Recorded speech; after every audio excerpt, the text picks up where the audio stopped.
Note, इस video को complete जरूर देखना। ये वीडियो निहायत ही दिलचस्प और बड़ी मेहनत से बनाई गई है। अगर आपने इस चैनल को सब्सक्राइब नहीं किया, इसे भी सब्सक्राइब कर लें और साथ ही बेल आइकन पर जरूर प्रेस कर दें। बनी इसराइल में एक शख्स था जिसकी बीवी निहायत हसीन थी, जिस पर वो शख्स इससे बहुत ज्यादा मोहब्बत करता था।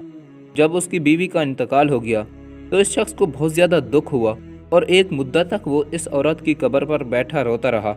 इत्तफाकन हजरत ईसा अलैहिस्सलाम का इधर से गुजर हुआ तो उन्होंने इस शख्स को परेशान हाल देखकर इसका सबब मालूम किया। तो इस शख्स ने अपना वाक़या बयान किया तो हज़रत ईसा अलैहिस्सलाम ने दरियाफ्त फरमाया, क्या तू चाहता है कि मैं इसको तेरे लिए ज़िंदा कर दूं? उसने अर्ज़ किया कि हाँ हजूर, यही मैं चाहता हूँ। चुनांचे जब हज़रत ईसा अलैहिस्सलाम ने इस कब्र के मुर्दे को आवाज़ दी तो कब्र से एक हबशी गुलाम, जिसके नाक के नथनों, आँखों और जिस्म के दूसरे सुराखों से आग की लपेटें उठ रही थी। हज़रत ईसा अलैहिस्सलाम को देखते ही गुलाम ने कलमा पढ़ा। इस शख्स ने यह देखकर अर्ज किया, हुजूर मुझसे गलती हो गई, मेरी बीवी की कब्र तो दूसरी है। ये सुनकर हज़रत ईसा अलैहिस्सलाम ने हबशी को हुक्म दिया कि तुम अपनी कब्र में वापस हो जाओ। चनाचा वो मुर्दा होकर गिर गया और इसकी कब्र को मिट्टी से छुपा दिया गया। फिर हज़रत ईसा अलैहिस्सलाम ने इस दूसरी कब्र की जानिब तवज्जो फरमाई और हुक्म दिया कि ऐ साहिब कब्र, अल्लाह के हुक्म से ज़िंदा हो जा। चनाचा कब्र फटी और उससे एक औरत सर से गर्द झाड़ती हुई बहर आ गई, जिसको देखकर वो शख्स बोला कि या रूहुल्लाह, मेरी बीवी यही है। और हज़रत ईसा अलैहिस्सलाम के हुक्म से वो शख्स अपनी बीवी को अपने साथ लेकर वापस होने लगा, मगर अरसे से जागा हुआ था, इसलिए इस पर नींद का गुलबा हो गया। और उसने बीवी से कहा कि तेरी कब्र पर गिरिया जारी और बेदारी ने मुझे हलाक कर दिया है, इसलिए मैं चाहता हूँ कि कुछ देर आराम कर लूँ। बीवी कहने लगी कि हाँ, आप आराम कर लीजिए। चुनांचे वो शख्स बीवी के जानों पर सर रख के सो गया। इतने में एक घोड़े पर सवार एक शहजादे का इधर से गुजर हुआ, जो अपने ज़माने का यकता हसीन था, जिसको देखकर शहजादी उस पर दिल हार बैठी और इसका दिल काबू में ना रहा। इसने शोहर का सर जानों से नीचे रखा और गुलबा इश्क से मजबूर होकर शहजादे के सामने जा खड़ी हुई। इधर जैसे ही शहजादे की नज़र इस पर पड़ी, वो भी इसको देखकर इसकी मोहब्बत में गिरफ्तार हो गया और औरत की ख्वाहिश पर इसको अपने घोड़े पर बिठा कर ले गया। चुनांचे उसके शोहर ने बेदार होकर जब अपनी बीवी को ना पाया तो निहायत परेशान हुआ और उसके मिलने की तदबीर सोचने लगा।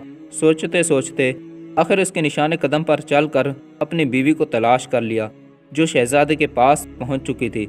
इसको देखकर इस शख्स ने शहजादे से अर्ज़ किया कि ये मेरी बीवी है, आप इसको छोड़ दीजिए। अभी शहजादा कुछ कहने भी ना पाया था कि इस औरत ने कहा, मैं तेरी बीवी नहीं बल्कि शहजादे की लौंडी हूँ। ये सुनकर शहजादा इस शख्स से कहने लगा, क्या मुझसे मेरी लौंडी को लेना चाहता है? इसने कहा, खुदा की कसम, ये मेरी बीवी है, जिसको मेरे सरदार हज़रत ईसा अलैहिस्सलाम ने मरने के बाद मेरे लिए ज़िंदा किया है।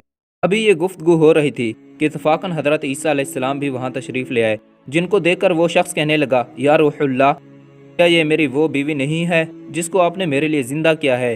हज़रत ईसा अलैहिस्सलाम ने फरमाया कि हाँ, ये वही है। ये सुनकर औरत कहने लगी कि या रूहुल्लाह, ये शख्स झूठा है, मैं तो इस शहजादे की लौंडी हूँ।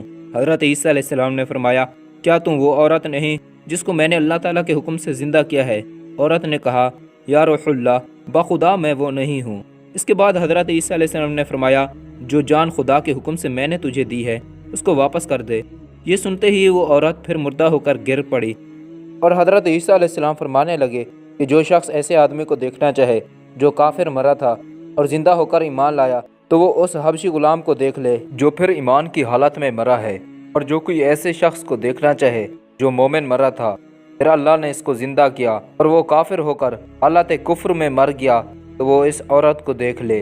इस वाक़े को देखकर इस शख्स ने कसम खाई, अब कभी निकाह ना करूँगा, और मैदानों की तरफ निकल गया, जहाँ अल्लाह ताला की इबादत में मसरूफ़ रहकर उसे मौत आ गई। अल्लाह ताला उस पर रहम फरमाए। दोस्तों, इस तरह के मज़ीद अच्छे वाक़यात, सबक आमूज़ कहानियाँ, मॉरल स्टोरीज़ सुनने के लिए इस चैनल को ज़रूर सब्सक्राइब करें और साथ ही बेल आइकन पर भी ज़रूर क्लिक करें। वीडियो को लाइक भी कर देना। शुक्रिया। अल्लाह हाफिज़।